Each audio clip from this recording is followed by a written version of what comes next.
All right, so I think we can start already. So hi everyone and welcome to our injection mold design masterclass. So if you are already familiar with Formlabs, you may have seen that we created some content around injection molding with 3D printed molds lately. So we've shared some user stories, some guidelines on how to do this process.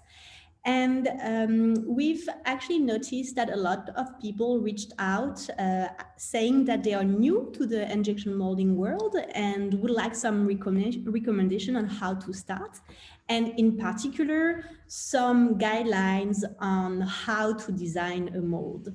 So this is really a request that came often. So here we go. We wanted to organize a webinar on mold design. And today we have a mechanical design instructor, Kim Olson, that is going to present a masterclass on mold design. And yeah, so if you're new to injection molding, hopefully it will help you on how to start. And if you're not new to injection molding, hopefully you will learn what are the design considerations between 3D printed mold versus metal mold.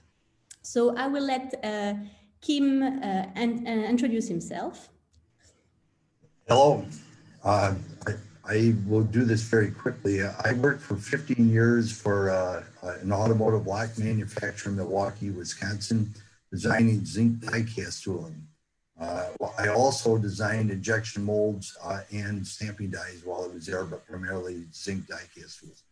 The last 24 years, I've been teaching for Marine Park Technical College, and I've been teaching mold design in our mechanical design program. So I've got a lot of experience working with people learning mold design for the first time.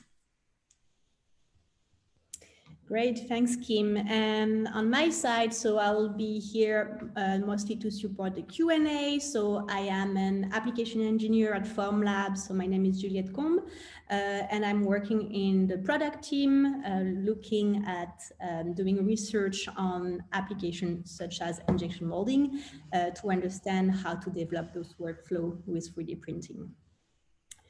So if you can move to the next slide. So today, Kim will present, first give you an overview on how to get started. So as I mentioned, this is really something that was asked a lot, how to get started with 3D printed mold design, and then how to transition from metal to 3D printed molds. He will also give some mold example and features unique to SLA, and also go into the benefits of 3D printed molds, with some live demo as well in his CAD software. And at the end, we will have a live Q&A session. Okay, first of all, Marine Park buys their Formlabs printers and materials through a reseller that deals with the educational market in Wisconsin. They sell the printers and software that we also purchase.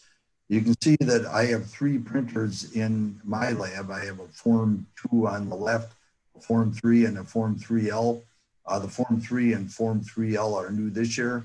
And when I took this picture, I was actually running molds in all of them simultaneously, and they all did a great job.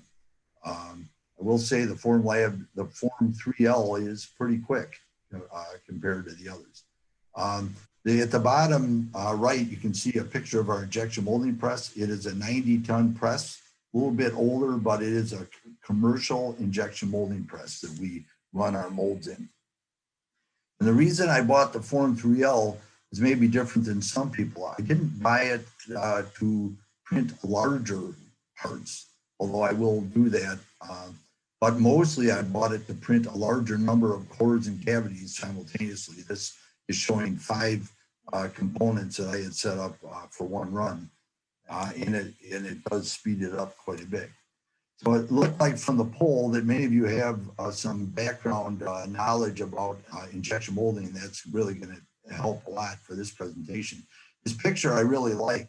It's got all the elements of a mold in it. Notice that this area right here is the mold itself. You need some way to hold the mold shut so it doesn't blow apart. You need a way to heat the resin, and you need some method of injecting the resin into the mold. And that's pretty much what happens with injection molding. I happen to like this picture partially because I'm an avid archer, so it kind of matches my personality. If you want more information about molding, I highly recommend you watch this video that Bill Hammock from the University of Illinois put out. And the link will be in the chat, so you'll be able to look at it. Some of the terms that you need to understand about molds, I will clarify these in greater detail, but for steel molds or hard molds that you have to separate to get the part out after it solidifies, you're always going to have a parting line on it. And you'll always see that on the part. You'll also need some way to get the part out of the mold. So the mold is not disintegrating like it would in a sand mold or investment casting. You have to actually be able to get the part out. So you need to figure out how you're going to do that. The other thing that's really important is when the mold opens, the part must stick to whatever side of the tool the ejection method is on. So that takes a little bit of practice to figure that out. And you want to make sure you have very even wall sections. And I put 60 thousandths to an eighth of an inch on here for the 3D printed molds. You have a little bit more variance if it was a steel mold, but in general, plastic does not like to be thick. It wants to be thin, and the more even it is, the better. Draft and shrink are real important parts of injection molding, and I'll cover, I've got a little bit more explanation on draft. Shrink, the materials always shrink when they cool. So you have to design and build the core and cavity, in this case, print the core and cavity larger so that when the part shrinks, it comes out the size that you want it to be. You have to choose how you're going to gate it, and where you place the gate has a lot to do with how the part fills. And I'm not getting into great detail on this. And you also need a method of cooling to have the part solidify. And in a 3D printed mold, pretty much it's just time. You're not running a coolant through water lines. The picture at the bottom is just a picture of the reciprocating screw that most modern injection molding presses use. It might be a little hard to visualize what's on here, but there's a hopper that feeds pellets in. As the screw turns, the pellets move forward. As you can see, as it gets up near the front, there's way less space for those pellets. So the friction, the rubbing of the pellets against each other will melt it. So that's pretty much how it happens behind the scenes if you're using a production style press. This slide is talking about some of the terminology on molds, and I didn't make up the terminology, but this is a pretty classic way to describe it. The outside of a part, at least a cup shaped part, where it's got an inside and outside. The outside would be called the cavity. The inside is called the core. Where the cavity meets the core, you will have a parting surface. And where the parting surface touches the part, that forms what's called the parting line. In order to get the part out of the mold, you need to have an angle on all of the walls, and that's called draft. And I'll get into this in a little bit more detail. But you also can have openings inside the part. These are called shutoffs. So this is the part, and notice that I've got it cut in half right now so you can see it. Notice how even the wall section is here. If you have thick and thin sections, that's going to create problems with how the part shrinks, and you can get some defects in the part. So try to keep it thin. Don't get too thin, and I made that mistake with the 3D print molds where some of them were down too low to fill. But if you're in the 60 thousandths to 1/8 inch range, you ought to be okay. These openings in the part have to have the core touch the cavity to prevent material from flowing there, and those are called shut-offs. Okay, so I said I would talk more about draft. This is a fundamental requirement for molds. And the red, what you're seeing in red is the core. The green is a cavity, and then this gray part is the actual part that we're trying to make. One of the things that happens when the material shrinks, and when it cools down, it shrinks onto the core and sticks really tight. So if you have an irregular surface on the sidewall, that will make it want to stick. And that is something that happens both with machining and 3D printing. So if you can have a bigger angle like you see on the one on the right, that's going to help that problem. But here's the real issue. So just as I start to eject, the part is sliding along the core. And that's what happens if you don't have an angle or draft on the sidewalls. But as importantly, there's air trapped on the inside, creating a vacuum. And that vacuum makes the part want to stick really hard to the core. If you have a draft angle on it, now what happens, as soon as it moves a little bit, it creates clearance between the core and the part.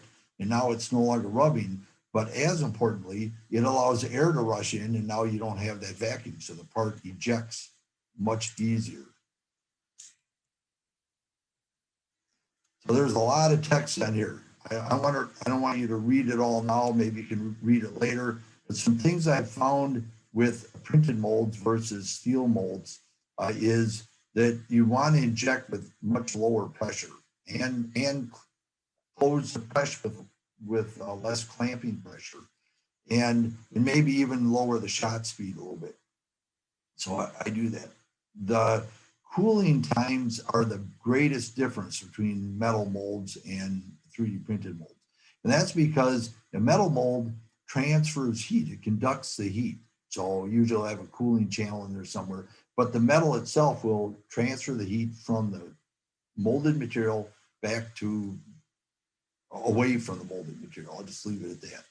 But plastic is an insulator. So by printing plastic molds and then shooting hot plastic into plastic, the plastic mold does not want to suck the heat out as well. This is anecdotal. I don't have any real information, but I think I have noticed an improvement in heat transfer with the new rigid 10K material. I just haven't tested it to say what the real difference is. After printing and curing, I need to have the students sand the sides of the mold to fit into the pockets slightly. And I prefer this because it gets a nice tight fit between it. And they actually have to also sand the bottom, not the parting surface, but the bottom of it to make it fit so it's flush with the metal holder that's holding the core and cavity. Students squawk about that, but in my opinion, that's the best way to make sure it's a good fit. So it's not skilled machining, it's only some minor sanding.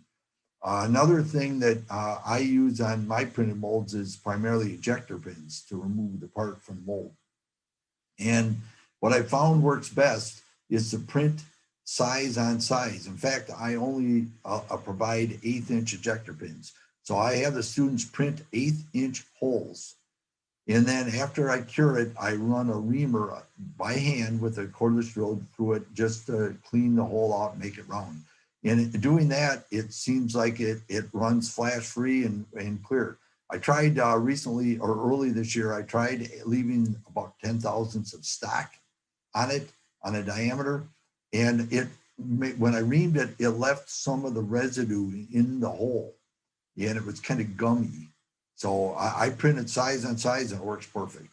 And another difference, which I'll show you when we look at the real mold, is that the screws that hold the core and cavity in should come from the parting side. And a production mold, usually they come from the back. And that's so you don't have to print threads. Okay, so this is, well, I'm going to demonstrate how to go from a designed injection molded part to splitting into core and cavity. So the first thing you need to do is make sure that it's moldable. In all the softwares, I have to be running SolidWorks here. It's what we use in our program, but all the softwares have this functionality.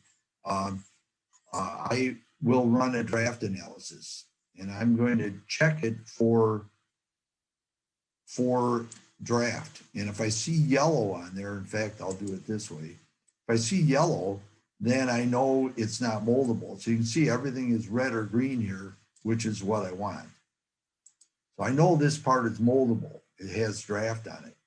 So now we'll set up to actually do the mold, and we've got some stuff covered up here. Yeah, I'll do it here. I'm going to scale it to allow for a shrink rate. And let's say that the material I'm running shrinks 20 thousandths per inch. I would scale it at 1.020. And it actually makes the part bigger, just slightly bigger. And then I use that to create my corner cavity. Now I'm going to establish my parting line. It's similar to draft analysis. I'll put in whatever I think my minimum draft angle is. And what I want is I want red on the inside for this particular software. I'm going to just reverse the direction. And now red is on the inside. And notice that it found the parting line right here. It's right on this edge.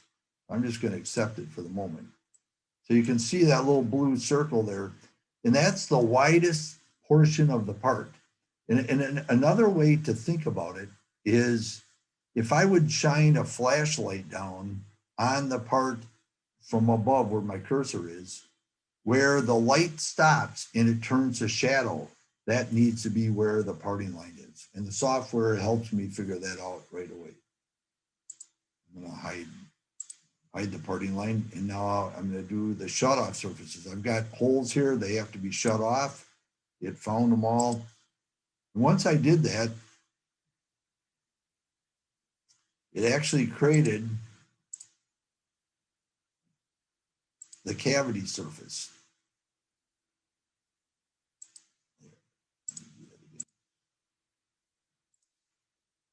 So there's the cavity that it has all the shutoffs plugged, and it has the surfaces that would be part of the cavity.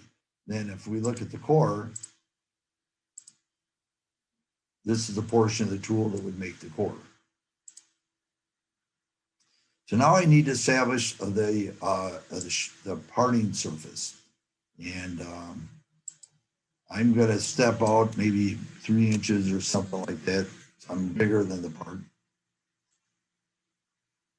And then I'm now going to split it into core and cavity. So this is a round part, so it makes sense to have a round core and cavity.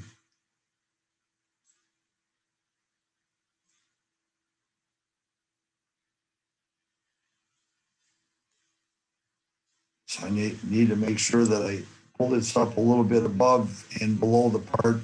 And then I'll usually put in an even number here. Oh, I'm in the wrong command. Oh.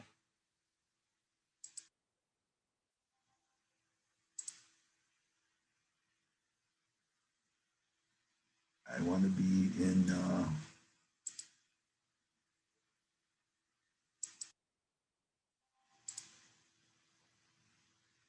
this is the last step here anyway.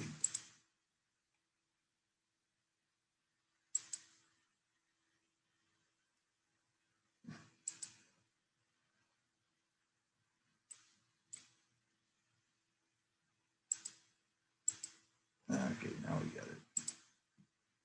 Okay, so now if I just step up a little bit above and below, and if I isolate the cavity so we can just see that one part, this would be the cavity. That would be what I print or machine if I was doing it out of steel. And then I isolate this, and here's the core. So I started running high temp V1, and then they came out with V2 that was an improvement. And this year they came out with rigid 10K. And you can see the mechanical properties difference between the high temp and the rigid 10K. That's one of the cool things about Formlabs is they come out with new materials frequently. So I anticipate they'll have improvements in the near future as well. This is a picture of the mold in the press, the two halves in the press. This is actually rigid V1 that's in there. Notice the screws that are visible from the parting surface that hold it in. And I'll show you that when we get to the real mold as well. Here is an example of what we ran this year. One student designed both parts. He called it an angry bear, and they had two pieces that he intended to put together after.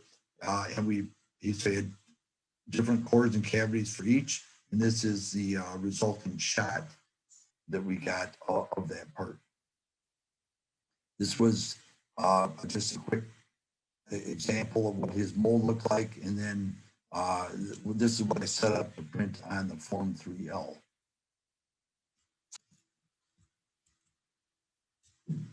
So this is what we use for the mold at Moraine Park. This is the entire mold together. It is a unit mold, which means we only make portions of the tool to slide in there.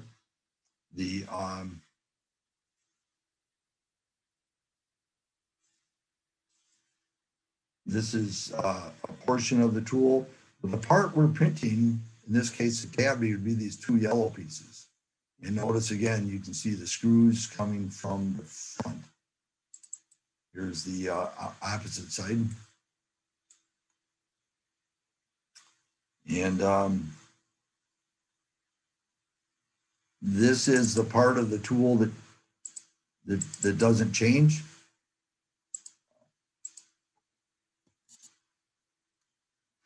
This is the common part of the tool. So we're working within that.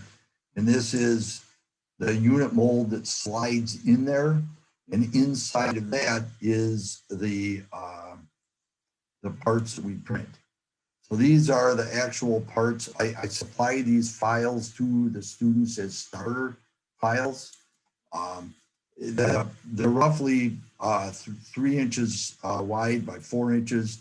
And the pockets are 1.5 inches from the parting surface up to here and 1.5 inches from here down here. So if their part's a little bit deeper, they need a thicker part, it's set up that they can switch to a thicker one. And then they would use a thinner one of these. So I have this all canned for them. So they would be printing this piece, and these two pieces. Here's an example of a couple of different molds, and these are iterations on how I chose to support the ejector system. So this is what I started with. So I had a big open area machine. This piece that's kind of, what color that is. It's got an opening that allows the ejector pins to be anywhere in there. The problem with that is it doesn't support the core. When you inject plastic in under pressure, this part wants to flex and crack. So I came up with a way of using ground key stock that the students just set in place, and they can move these channels to clear where their individual ejector pins are. But I had cracking through here, so I added radii, but still it wanted to crack through there. So then just recently I came up with a different way of doing it, where I have some larger clearance holes, and they can position their ejector pins anywhere in those clearance holes, but it makes them work a little harder to figure out where to put the pins, but it does a better job supporting it. And it might be, now that I'm using rigid 10K, that I could go back to the old way, but this way does seem to work better for our circumstance. So another issue that is different than normal machining, I did not want any machining on these parts. I supply ejector pins that are already cut to one length, and the students have to adjust in these two pieces, ejector retainer pad, I call this an ejector pad. They have to adjust this to make the pin line up on the part where they want it to be. So I just show them this example and they adjust it and I print those. And these two pieces, because they're away from the heat, could be any material. Certainly the tough 2000 would be a great choice for that. Here's one of the shots from this year. It's a little juicer and it worked great. It's about the size of what you'd use to juice a grape. So it's not maybe for lemons or limes, but the technique worked well. And if we had bigger pores and cavities, we could probably accomplish something bigger. Here's some other shots that we did this year. This one over on the left is a Batman cookie cutter, and it runs perfect. I ran 50 shots in it, and I had no cracking. And those are sharp corners, deep corner, and the rigid 10K did not crack. So I was very happy with that. Here's what I did a while back, where this is a mini foosball player, so it had to have a hole in the middle. And I actually designed the mold to put a dowel pin in and had magnets in behind the printed mold. This was done with, I believe, a high temp V2. And you can see that it's cracked here. And it's actually cracked all the way back through here. I ran probably 25, 30 shots on it before I couldn't run it anymore. And it actually still worked pretty well. This is how I did this. So when you run the mold, you'll eject the dowel pin out, and then I had a little fixture that I just drove the pin out. And that worked really well. And I haven't tried printing side actions, but I would highly recommend you try this route. So I just had a hole in the back of this where it was printed. I put a magnet in, and then I put a plug behind it to support it, and it worked perfect. Something new we tried this year, which is related to injection molding, but slightly different. We do a lot of robots, and we designed end of arm tooling for the robots. So one of the other instructors asked, could we do an overmold with a softer material? Because we were running the old rigid, so this part that's black here would have been rigid, and it was strong, but it was a little bit brittle. And it didn't grip very well. So we had to add something to it. So what we did this year is I had the students design a mold in my mold design class, actually, that we printed, but we injected it with a syringe. And all we did, this is a two-part polyurethane that you mix up and put it in the syringe, and we could inject it in. And this student, unbeknownst to me, had threads inside of this piece. Instead of putting it through a fastener in with a nut on the other side, she actually had threads. And what we did is after it was printed, we just chased it with the tap, cleaned it out, and it worked well. You can see this one broke out. They didn't have a long enough screw. But once they had long enough screws, it worked well actually with threads right in the printed part. But I still would recommend not doing that. And then this is what we ended up doing later. After the other instructor, who's on our Fond du Lac campus and has a Form 2 printer up there, he said, I don't really need a whole mold. I don't need the soft material all the way around. I just need it on the gripping surface. So he was printing with Tough 2000 because he had no heat requirement for this material. And they were making molds there. And the under mold is actually a printed part with undercuts in it. So when you inject the polyurethane in it gripped, and there was no way it would come off. And the results were great. I think we'll be using this every year. So just some quick takeaways for working with printed molds. It certainly is much faster than having to get a tool maker involved and machine it. I find it interesting. I work with tool makers every day, tool making instructors now, and they want to machine it. They know they can cut it out of steel, but the purpose of this is to do it quickly and with maybe the engineering staff making their own molds. And that's how I'm approaching it. So I did not want any machining on the parts or the core or cavity.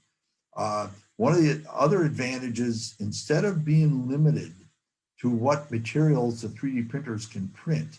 So in other words, if I want a piece part and I print it out in the 3D printing or the 3D printer, I only can use their materials.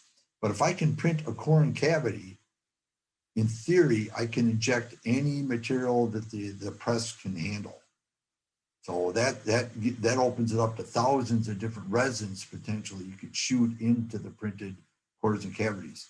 The resins are changing quickly. As I said, I'm on my third material now for molds, and I expect there'll be some great ones in the future. They'll just keep improving it. And now with the Form 3L, you can actually print fairly large cores and cavities. Just have to make sure they're supported so they won't flex. But those are the main takeaways I have. So we're up to the Q&A session. So Juliet, you can take over. Thanks a lot. Thanks, Kim. That was great. That was very informative. And we have a lot of questions that I was starting to answer a bit and starting to organize so that we can be a bit consistent. So yeah, let's start with the Q&A session. So everybody feel free to ask any question on the Q&A button. I saw some people also ask some in the chat. If you can also ask it in the Q&A, that will be easier for us to track. Great, so I will start already. So we have also, because we can have people that vote the question, so that's easier for us to process. So first question, Kim, we have Matteo that is asking if there is any specific requirement concerning air venting compared to metal tool. Great. Yeah, and I will. Great question. I was thinking about that this morning. You know, when you print, there's very slight ridges in there. And I've had some that I thought would flash, but they don't. I believe these molds vent very well just based on the way they're printed. So I have not printed actual vents. I have on a few occasions opened the gate up to usually get some more mechanical strength or maybe to make it fill a little faster. But the venting seems like the nature of the printed cores and cavities naturally vent. Oh, by the way, I didn't mention this either. When I have the students sand to fit, I never have them sand the parting surface, because I don't want them to round the edges off. So they always sand in the back. But the slight irregularities are great for venting. Okay, and he's also asking, what about felting? Say that again. What about felting? Spell it. Sorry, maybe that's my spelling that is not good. Let me just, so what about, F-I-L-L-E-T-I-N-J. Oh, filleting. Yeah, I think that's what he's talking about. So I haven't had any issues with filleting other than like I showed where those where I had the key stock in there. I was using filleting to not concentrate the stress. Mm-hmm. So I pretty much I can print any shape that could be machined. Okay, great. And so we've another question from Matteo, but I saw this question coming back often. What have you noticed as minimum feature size that can be printed and injection molded? Okay, another great question. When I have really small posts, so let's say I'm coring out a hole, when it gets to about 1/16 of an inch, 1/8 of an inch, so around 3 millimeters, maybe or under, if the ejection is not perfectly parallel and the part cocks a little bit, it will snap those posts off. So I've actually done a lot of cored holes, but try to keep them thicker. And what I have not had to try, but I think it would work, if I had to make a really small diameter hole, I would consider um, printing a hole in the mold and putting a steel dowel pin and just glue it in. You can't press it in because the printed material would crack when you press it in. But if I needed a small feature, you know, again, when I make it a hole in the part, it's actually a male feature on the tool. I would consider using something metal in there. I have not had to do that, but it certainly worked when I did that hole in the foosball player. So I think it would work well on really small diameters as well. Okay, that's a good tip. And do you have any numbers of guidelines for ratio between feature sectional area and the shot's length? I have not yeah, I don't have any good numbers there because obviously resins do flow differently. Some resins flow real easily. I primarily print with polypropylene, which is about the easiest flowing material there is, kind of flows like water. So I have not had to deal with the wall section any differently for the flow length on printed molds than I have on steel molds. It Okay. seems the same. Okay, well, that's already some good information. Another question that is very popular now that a lot of people are asking. So I don't know if Kim, you have tried, actually, I think you haven't tested that, but some people are asking, have you successfully run glass-filled nylon with this 3D printed mold? I have not. I anticipate it would work, but you know, they are a little bit more abrasive, so I don't know how many shots you get. But so far, I have not had a problem with erosion, although like I said, I'm running polypropylene primarily. So I anticipate it would work. Yeah, so I can bring a bit some perspective on that as well. We have actually had a few customers that tried it, and indeed it's more complicated, as you say, because it's more abrasive. So it's more challenging than polypropylene or TPE. But we did have some customers that tried, so you will get less shots. It will break more easily, but it is possible. So actually, I will put in the chat. I've already posted it, but I put it again. It's a table with different customer feedback on what has been done. So different material that has been tested with different temperature, injected pressure, and the results. So how many cycles did they get, and what was the cycle time as well. So you can check it out to see like the different type of material. This is definitely a popular question. Thanks a lot for this.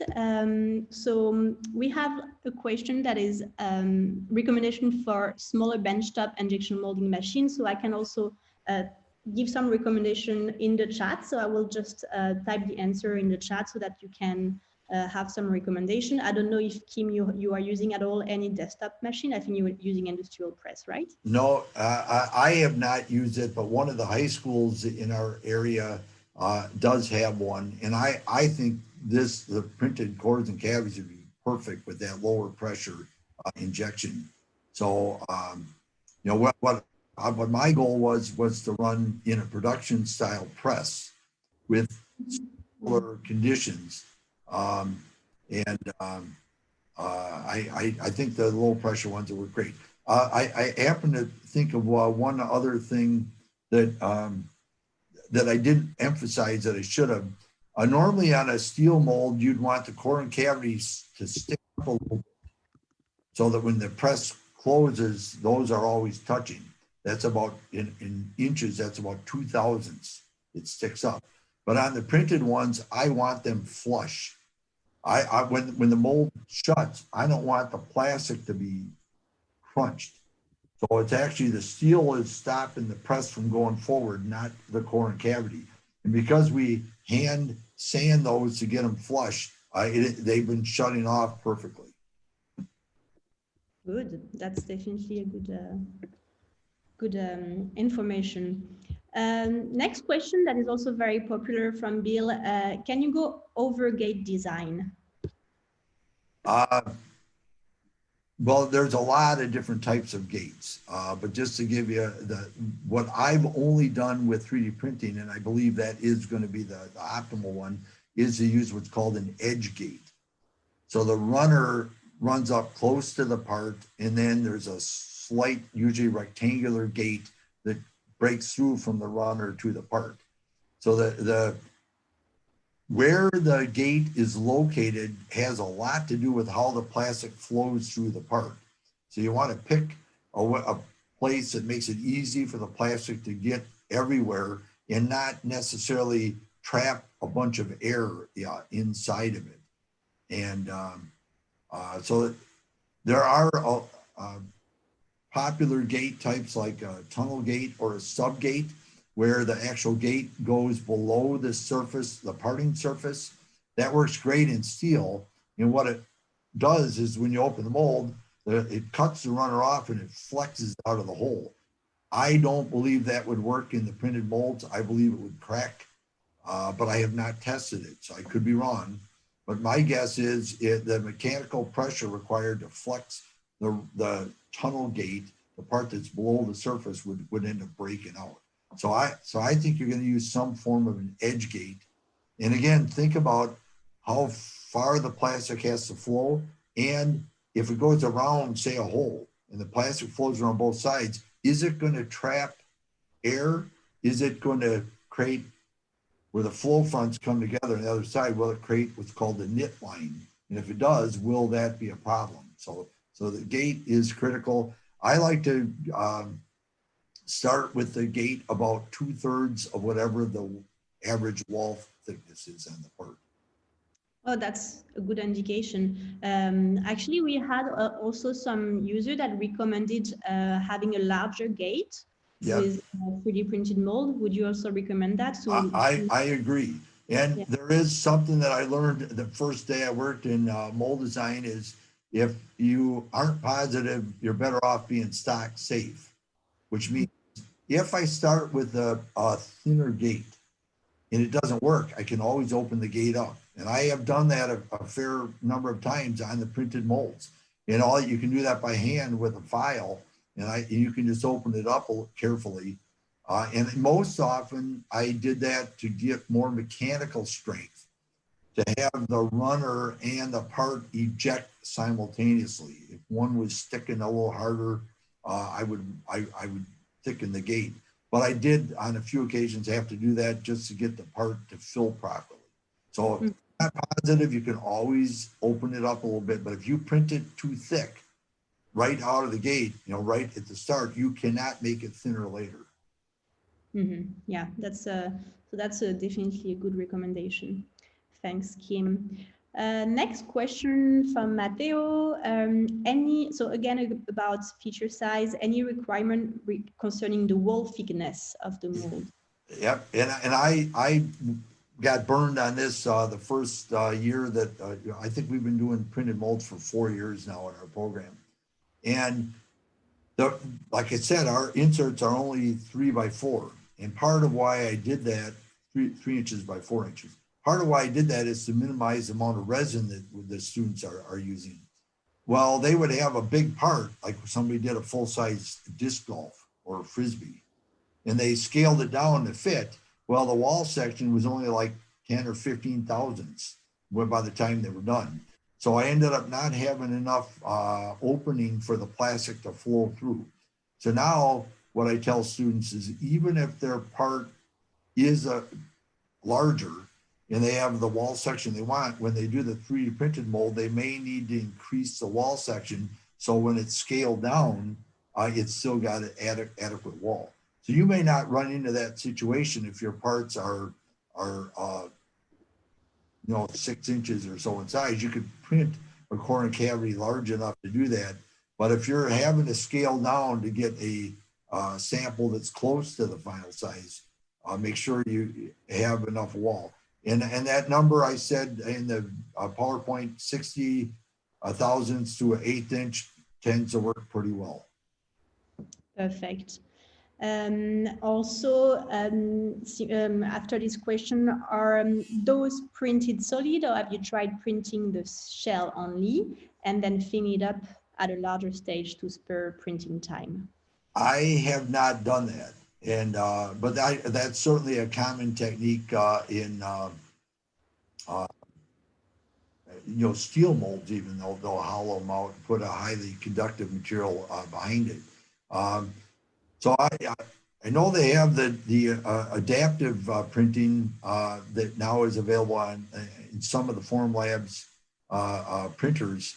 I did not see that, on the Form 3L, it was running beta this year. So they still, at least the last I ran, it was still not running rigid 10K in a final version. So I don't have experience with that, but I have been printing them solid.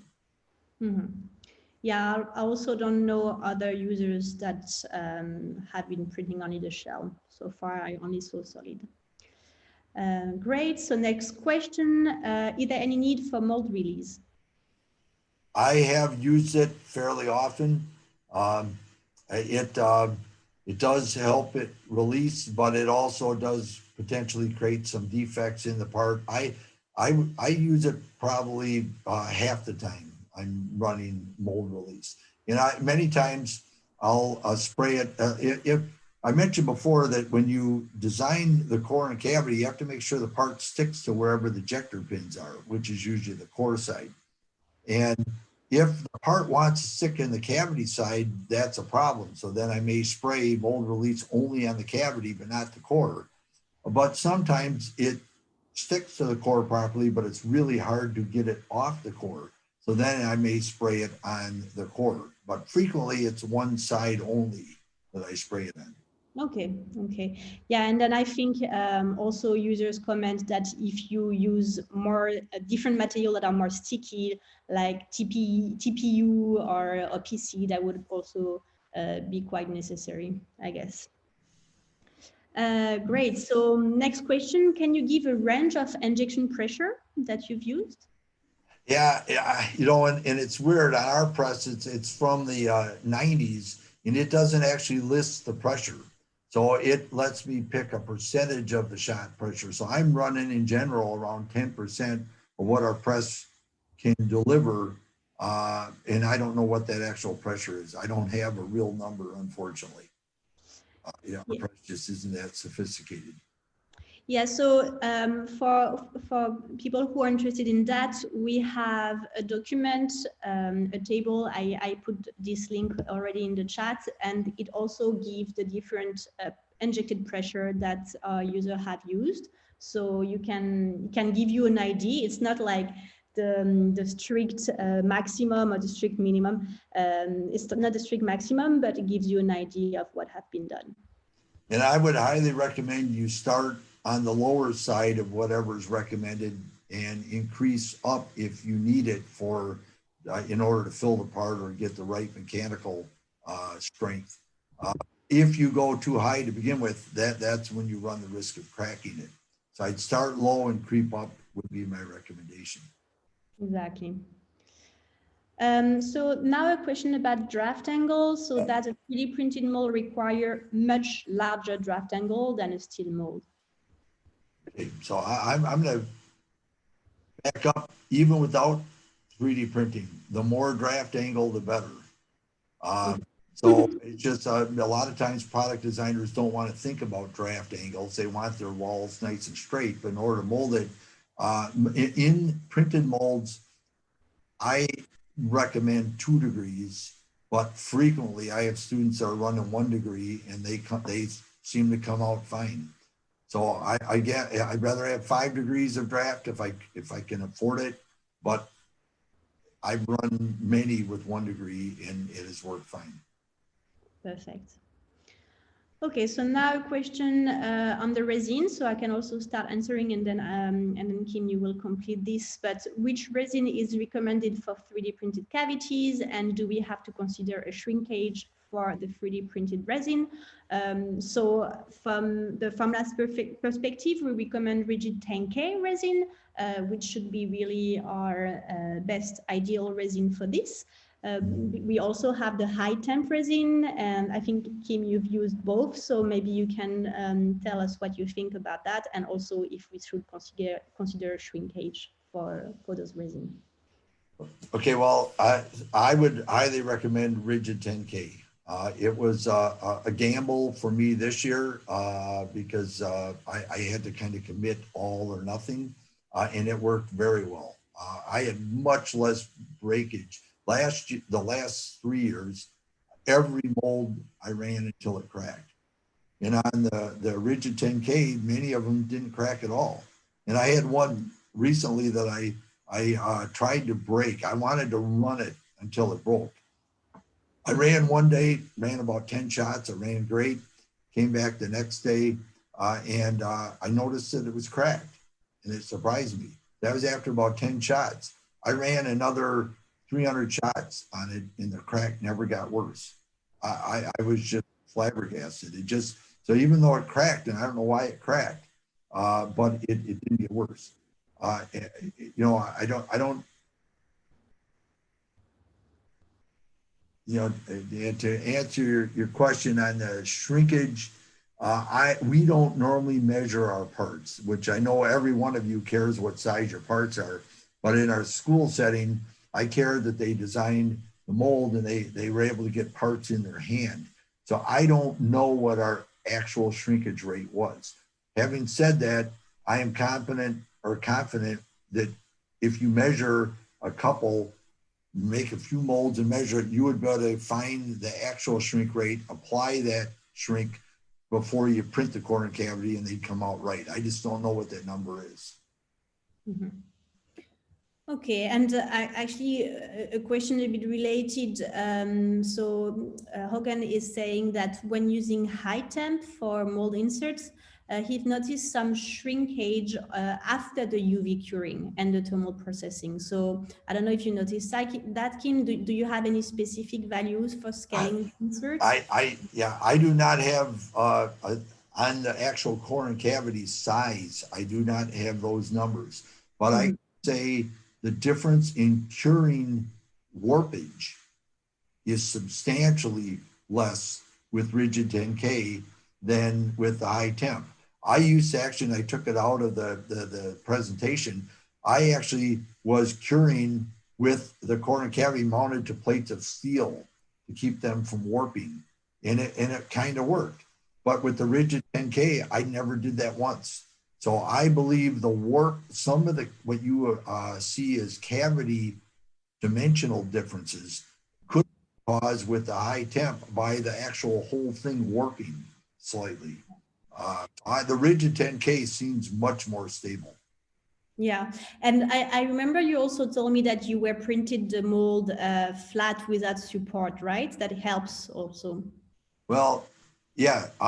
It's interesting you talk about flat. I don't know if I understood what you said exactly right. I do print at a little bit of a compound angle, angle in both directions, and I want to print flat. So because the parting face is flat, but it just does not print well. And I ran into some problems on the Form 3L, which is a low pressure brake. I thought I could get away with it. And I ran 6 parts simultaneously, and one of them gave me major problems. The part was terrible, printed flat. Some of the other ones were okay, but one was terrible. I printed it again, and I had problems again with that part. So now I print at the compound angle, and it works perfect. And I don't get flashing, like I said before. You get the natural venting. Yeah, I recommend printing at an angle. Okay, and so I think the next question will also help for dimensional accuracy. So have you ever done any additional CNC machining on the inserts, and what feed speed, RPN, and type of tools would you recommend?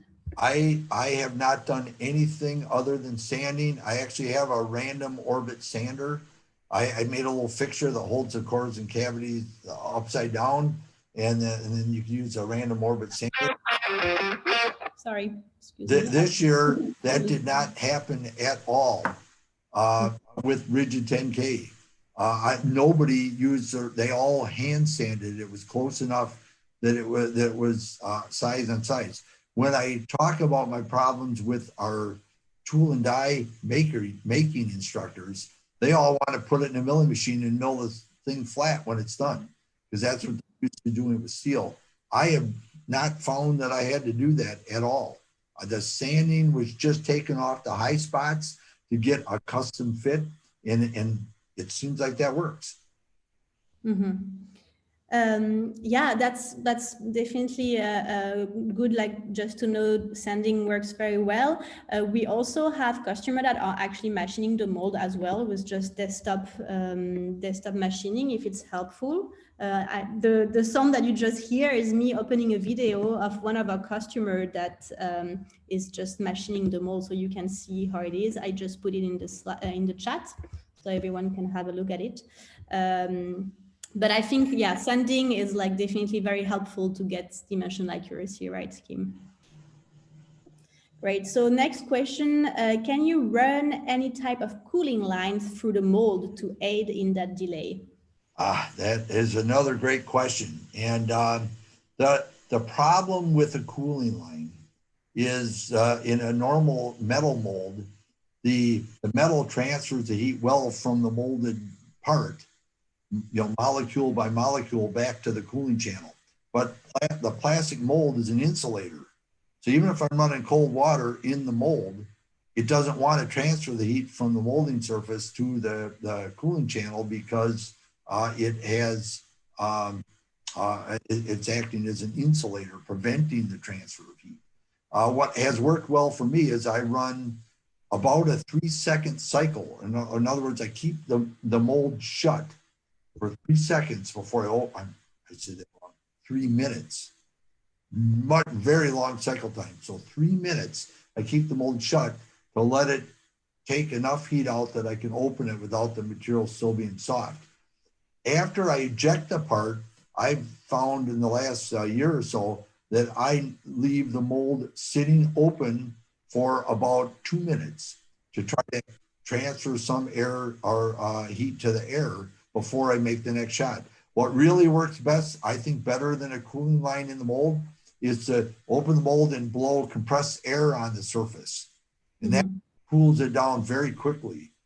So rather than a cooling line with coolant or air in behind the mold like you would in a steel mold, I do it from the surface with compressed air, and it works very well. Perfect. That's very good recommendation. Next one on design, do shutoffs require a draft angle? The shutoffs don't. Well, the purpose of a shutoff is between the core and cavity that they stop the flow of molded material. They just have to touch each other. So it really is part dependent. The sides of the hole, not the shutoff itself, but the sides of the hole need to have draft on it. But the shutoff itself doesn't require draft. Okay. And the next question will be, what will be required to achieve a 0 or very low draft angle? If you, I've thought about this a lot too, if you put a steel pin in a hole, I believe you could run straight. You'd get enough strength out of it that you would not be breaking the post off.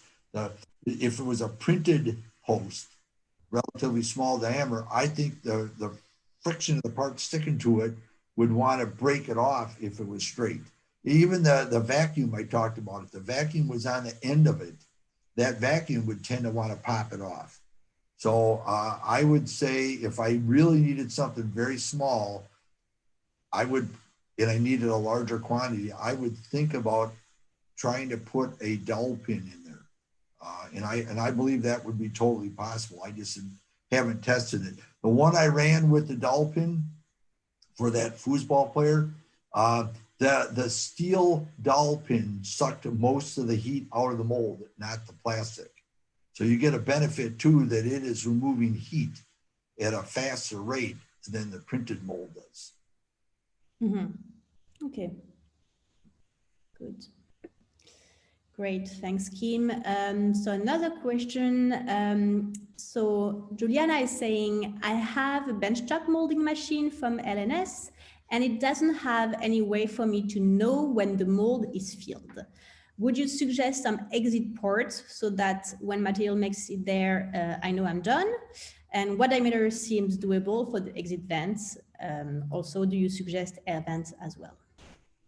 Okay, so let's start with the vents first. I not had the vent. It was, the air was removing automatically. The when we did that, the end of arm tooling, we used a syringe. We did have a visible thing on the side because that's super low pressure, where we filled until we saw material come up that riser or whatever you want to call it. On the injection molding in general, they don't have a what in die cast was common. They call them overflows. In injection molding, typically they don't have them, and I have not found that I needed them. But basically, you had to get. Here's how I do it on our production press. If I make a shot and my shot is too small, where I don't have enough plastic, when I eject it, the part is incomplete. So then I know I need more material. So I increase the shot size, try it again until I get a full part. So rather than put something in that's visual for you, you ought to be able to, I'm not familiar with that machine, but you ought to be able to set the shot size to what it takes to fill the part. And that you can build up to that. I actually have a spreadsheet that I created. Students create what I call a virtual shot that has the volume of their part and their runner. And I'm usually running a 2 canvas. I have the other students shot and runner, and I have the volume of the center portion of the shot, the sprue. I then plug that in a spreadsheet and it tells me where to set my sprue. And I usually start at 70% of the calculated amount. And it seems like late this year, 70%, I usually didn't have to adjust it. It filled fine at 70%. Good, great, perfect. Thanks, Kim. So now a few people actually are interested are asking if it's possible for you to share the design of the mold-based assembly. So I don't know if it's something that you are able to share. I will have to check on that because I did do it as part of Moraine Park for my class. So I need to find out whether or not I am allowed to share it. I am using a purchased unit mold from Progressive Components is actually the one that they donated the frame actually that we run in probably 20 years ago. And they have coring cavity blanks that you can buy and then cut pockets in for whatever you want your coring cavity size to be. That's how I approached it. I guess I'll have to verify that. I just can't promise right now. Okay. Yeah, we will. You'll check internally, and we can come back on this question in the follow-up. Thanks, Kim. Okay, another question is, could you print slide insert for complex parts and within an existing mold? I believe you could. And the only ones that I've done were steel, like that foosball player. I had a steel piece I put in for a side action. But I believe you could print separate plastic inserts. So I guess I'm thinking the question is linked to if they have something that they're afraid is a little bit fragile, they could print multiples of those, and when it breaks, they could stick the new insert in and keep running. I believe that would work perfectly. I just have not done that, but that is actually a very good question. I think it would work. Yeah. Actually, we have users that had printed a 3-part mold for a bottle cap. And so there is a side action for the threaded part. So this actually worked well. I can the link in the chat. So I just put the link if you're interested in this user story. All right, next question. It's a lot of questions for you, Kim. A lot of interest. Okay, so again, a question about pressures. What typical pressure, highs and lows? So as Kim mentioned, this is not something he could track, but we have it in the table that shows what users have done for pressure. So generally, we recommend as low as possible. Yeah, exactly. All right, next question. Would you recommend using plastic injection mold to prototype a part that would eventually be injected in a metal mold? Well, Yeah. yeah, it depends on how fast you need parts and how many you need. In my experience, the parts that I inject into the printed molds are structurally representative of the parts that would come out of the metal mold. You know, you can't pack it as hard, so you may be able to get a slightly denser part, a slightly stronger part in a metal mold, but in general, it's pretty close to the desired part. So it's a hard question to answer. If you want to run, if you need 1,000 parts, well, then printing may not be your best option. But if I need parts in my hand tomorrow, this gives you the best chance to get there. Yeah, actually, a lot of our users are doing injection molding with 3D printed mold for prototyping. So this is really helping them. So someone is asking if we're going to share the recording. So you will have the recording of this afterwards in a follow-up email. So a question that we already sort of answered, is there any control over surface finish? It is possible. Well, certainly you have different resolutions you can print at. And I tend to print at the coarsest. And that's partially to save time because I'm printing all the students have their projects done at the same time. So we're running nonstop for 3 weeks straight on every printer. And, but even with the surface finish as printed, the part quality is pretty decent on the molded parts, at least with polypropylene. You can actually sand or you can touch the surface of the print. What you have to be careful of is you don't round the corners off where the parting edges are or the shutoffs. So I guess I would just caution you if you're mechanically trying to change the surface, you be really careful. Good. Thank you, Kim. Next question. So actually it was about the warping, so we also already answered that. Silicone pre-release, also we had it. I'm just answering it some live in the same time. So silicone pre-release, you say that you will recommend it. Sorry, is silicone pre-release required per shot, or how often do you use the silicone pre-release? I mean, you know, it goes back to the mold release that we talked about before. I use it when I need it. If the parts are coming off okay, I don't try to spray. Unfortunately, it's not a free lunch. The part quality does suffer slightly if you have the lube in there. It's designed to run with the parts. It's just if the parts won't come off cleanly, then I need to use the relief. Okay, great, thanks. And so a question that you already discussed about the size, but you mentioned how do you calculate the gated size? So you already gave a number, right? Yeah, two-thirds of the average wall thickness is where I usually start. Okay, so 2/3 of the average wall thickness, great. So we now have again a question on cooling channel, but this was answered already.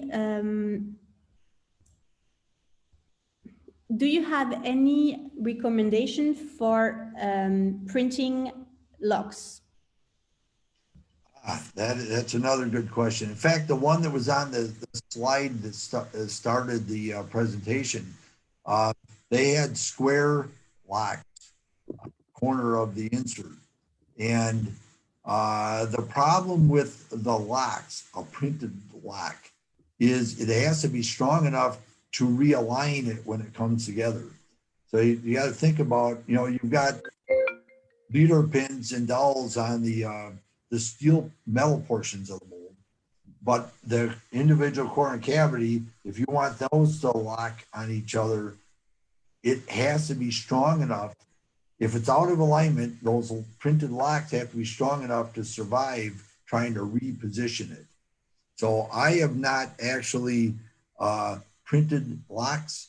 What I rely on is when we sand the edges to make a custom fit in the mold, it is held tightly in place. I am not allowing my printed core and cavity to slide side to side, which is what a lock is really trying to do, is it's trying to allow it to move so it lines up right.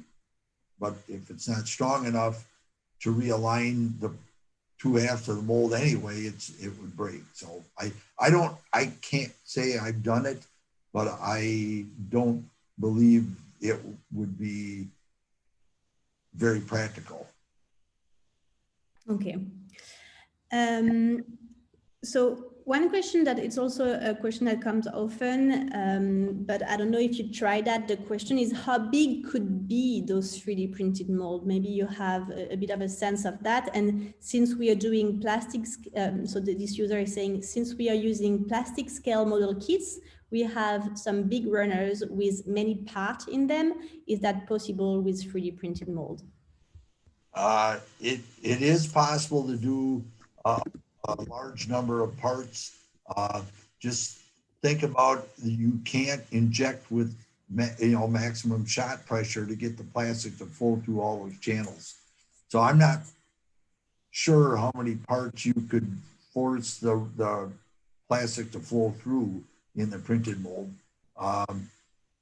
But yeah, I think there's just some limitations with lower pressure, shot pressure, and injection speed. So I would probably try to limit the number of components. If you want a few parts you put in your hand, you might want to print them separate, have separate core and cavity for the individual parts, even if that's not what your final mold would look like. In terms of how big, I think you can go pretty big, and the Form 3L obviously allows you to print pretty big core and cavity. And I simply haven't done that because I can't afford the resin. Our students don't pay a material fee to take those classes. So it would be a large expense if every student was printing a large core and cavity. So I believe if it could fit in the Form 3L, you could print it in, as long as it's set in a metal pocket that doesn't allow it to flex. I think it would work as big as you can print in the printer. Okay, good. So we have a lot of questions that I think it will be hard to answer them all. So I will just maybe wrap up with one last question that came up often, which is what's the shelf life of once of this mold, of this 3D printed mold? That is a great question too. And it really is part dependent. So some printed cores and cavities may have sharp corners or deep pockets, or that would be more subject to concentrating the stress. But of the ones that I've run, like I said, that Batman cookie cutter, it was all sharp corners that were pretty deep, and the part filled phenomenally well. And I never cracked it. I ran 50 shots, and it takes a long time. I'm running roughly a 5-minute overall cycle, considering I leave the press sit open for a couple of minutes. It takes a long time to run parts. So I really expect many parts. You can get hundreds. The one I ran, I had 300 shots out of it, and it was still good. So Mm-hmm. one thing Yeah. you will see, for those of you used to metal molds, if you're running and all of a sudden you see flash where there shouldn't be flash. In other words, in the middle of a feature, then I know the mold cracked. I could always see it. Where in a steel mold, it can only flash where the pieces of metal come together. But in a printed one, all of a sudden I'll end up with a line, a visible line somewhere in the middle. Then I know it cracked. In the rigid 10K, even after it cracked, I could still run. I would phenomenally run. Whereas with the high temp resins, once it cracked, the plastic started flowing deeper and deeper and deeper into those cracks, and eventually it wouldn't let the part come out because the flash was holding it in the wrong place. And in the rigid 10K, I don't believe I had that once, and I I did 16 molds this year, and none of them had that problem. Great. Yeah, that's definitely also the feedback from most of our users. We see a lot of users that get about 100 of shots for one mold. So, and we also have users getting like thousands of shots so for some Wow. geometry. So that's also quite impressive. Great. So I think this will be a good closure. So we are already running over time for 20 minutes. We're taking your time off, your time, Kim. So I'm sorry we cannot answer all the questions. There's like so many, but we will try to reach out to you with some answer. And I will also, I have posted in the chat an article about frequently asked questions. So we try to answer all of this, and also we have a white paper with some guidelines and some user story that should be helpful. Perfect. So I would like to thank you very much, Kim. It was really great to have you, very informative. And I hope all the attendees enjoyed it and learned. Thanks everyone for attending this webinar, and everyone have a good day, a good evening, or a good afternoon.